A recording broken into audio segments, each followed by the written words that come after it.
તો પણ સિપ્લા માટે અત્યારે ન્યૂઝ જે આવી રહ્યા છે થોડા નેગેટિવ સમજી લઈએ, કારણ કે કંપનીની જે સબસિડરી છે ત્યાં યુએસ એફડીએ તરફથી 2 ઓબ્ઝર્વેશન્સ મળ્યા છે. ન્યૂયોર્ક સ્થિત જે કંપની છે ત્યાં ઓબ્ઝર્વેશન્સના એક સમાચાર આવતા જોઈ રહ્યા છે. સિપ્લા માટે 2 થી 9 ફેબ્રુઆરીએ તપાસ થઈ હતી.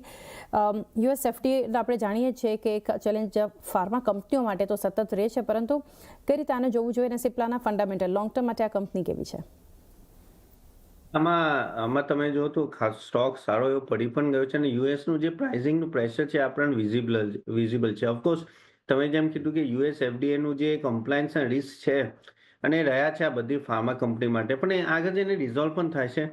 ખાસ કરીને આ લોકોની જે આફ્રિકન કરન્સીની જે વોલેટિલિટી છે એના લીધે પણ ફોરેક્સમાં લોસ થઈ રહ્યો છે. પણ આઈ થિંક આગળ જતા 2027માં ને ખાસું એવું યુએસનું બિઝનેસ જે સ્ટેબિલાઇઝેશન થશે, કેમ કે આ જે હવે ટ્રેડ ડીલ થઈ છે એના લીધે પણ એક પોઝિટિવ વ્યૂ રહેશે. ઇબીટા માર્જિન ઓલમોસ્ટ 24-25% આજુબાજુ રહેવો જોઈએ અને ઇન્ડિયાના ગ્રોથ જે છે જો ડોમેસ્ટિક છે એ લો ટીન્સમાં રહેશે.